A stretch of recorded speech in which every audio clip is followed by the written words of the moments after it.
अंधेरी रात है। आसमान में लड़ाकू विमानों की आवाज गूंज रही है। सायरन बज रहे हैं। लोग अपने बच्चों को पकड़कर भाग रहे हैं। एक शहर जो 3 धर्मों के लिए पवित्र है, अब युद्ध की आग में जल रहा है। और सवाल वही है, क्या ये जमीन 2 लोगों की हो सकती है? ये कहानी अब अपने सबसे खतरनाक मोड़ पर पहुंच चुकी है। ये है उस संघर्ष का अंतिम अध्याय जिसने पूरे मध्य पूर्व का नक्शा बदल दिया। 1947। द्वितीय विश्व युद्ध खत्म हो चुका था। यूरोप तबाह था।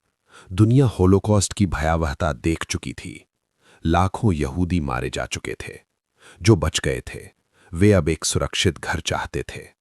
लेकिन वो घर कहां होगा? संयुक्त राष्ट्र ने एक प्रस्ताव रखा। फिलिस्तीन को 2 हिस्सों में बांटा जाएगा।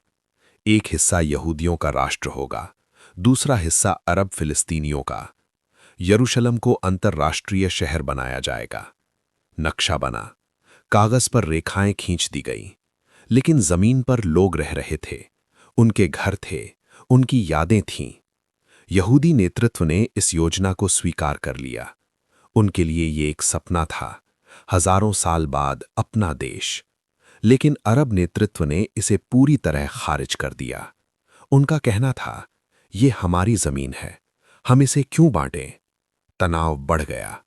फिर आया वो दिन जिसने इतिहास बदल दिया। 14 मई 1948। तेल अवीव में एक छोटा सा हॉल। वहां एक आदमी खड़ा हुआ, डेविड बेन गुरियन।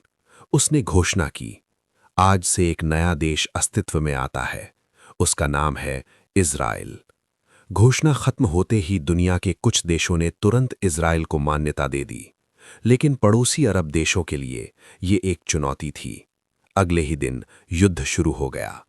मिस्र की सेना दक्षिण से बढ़ी, यॉर्डन की अरब लीजन पूर्व से, सीरिया और लेबनान उत्तर से, इराक की सेना भी शामिल हुई। ये था पहला अरब इज़राइल युद्ध। लेकिन जो होना था वो कई लोगों की उम्मीद से अलग था। इज़राइल नई सेना था, लेकिन संगठित था।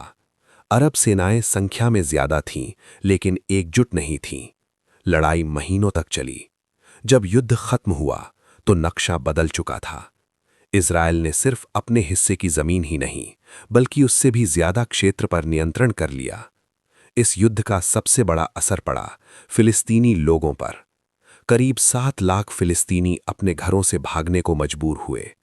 कुछ डर से भागे, कुछ को निकाल दिया गया, कुछ युद्ध के बीच फंस गए।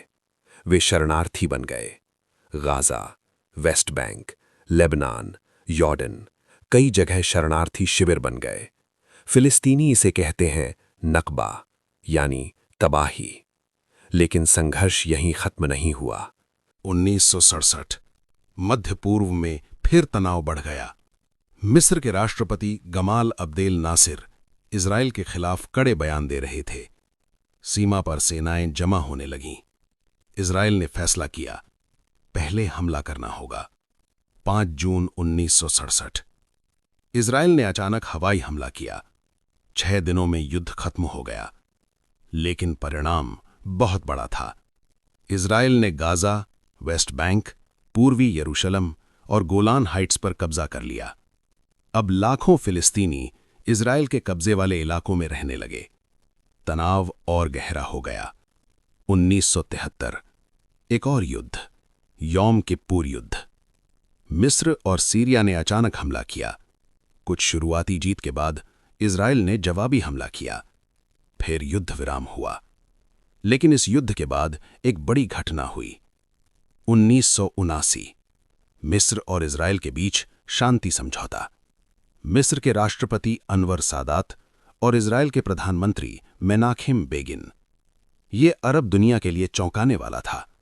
लेकिन फिलिस्तीन का सवाल अब भी वहीं था। 1987। गाजा के एक शरणार्थी शिविर में एक चिंगारी भड़की। फिलिस्तीनी युवाओं ने इज़राइल के खिलाफ विरोध शुरू किया। पत्थर, टायर, सड़कों पर गुस्सा। इसे कहा गया पहली इंतिफादा। पूरी दुनिया टीवी पर यह दृश्य देख रही थी। फिर आया 1993। एक उम्मीद, ओस्लो समझौता। यासिर अराफात और इजराइल के प्रधानमंत्री यित्साक राबिन ने हाथ मिलाया। व्हाइट हाउस के लॉन में लोगों को लगा शायद अब शांति आएगी, लेकिन इतिहास ने फिर करवट ली। 1995 एक इजरायली चरमपंथी ने प्रधानमंत्री राबिन की हत्या कर दी। शांति की उम्मीद को गहरी चोट लगी। 2000 दूसरी इंतिफादा, आत्मघाती हमले, सैन्य कार्रवाई, भारी हिंसा। 2005 में इजराइल ने गाजा से अपनी बस्तियां हटा लीं, लेकिन 2007 में हमास ने गाजा पर नियंत्रण ले लिया। फिर शुरू हुआ नाकाबंदी, रॉकेट, हवाई हमले, हर कुछ साल में एक नया युद्ध। और फिर 7 अक्टूबर 2023 सुबह का समय हमास ने इजराइल पर एक बड़ा हमला किया। रॉकेट, घुसपैठ, बंधक। इजराइल के लिए यह सबसे बड़ा झटका था। जवाब भी उतना ही भीषण आया। गाजा पर भारी बमबारी, इमारतें गिर गईं, हजारों लोग मारे गए, लाखों लोग बेघर हो गए। दुनिया फिर दो हिस्सों में बंट गई। कुछ लोग इजराइल के साथ खड़े थे, कुछ फिलिस्तीन के साथ। लेकिन असली सवाल आज भी वही है, क्या दो लोग एक ही जमीन को अपना घर कह सकते हैं? क्या कभी ऐसा दिन आएगा जब यरूशलेम में सायरन नहीं बजेंगे, जब बच्चे डर के बिना खेलेंगे? शायद जवाब अभी इतिहास के पास भी नहीं है, लेकिन एक बात जरूर सच है, ये कहानी अभी खत्म नहीं हुई। ये हर दिन लिखी जा रही है, कभी अखबार की सुर्खियों में, कभी मलबे के नीचे दबे घरों में, और कभी उन बच्चों की आंखों में जो सिर्फ शांति चाहते हैं। क्योंकि अंत में हर इंसान की ख्वाहिश एक ही होती है, एक घर, एक सुरक्षित आसमान और बिना डर की सुबह। और शायद जिस दिन यरूशलेम की गलियों में सिर्फ प्रार्थनाओं की आवाज होगी और गोलियों की नहीं, उसी दिन ये इतिहास सच में खत्म होगा। Subscribe my history frame channel for more videos.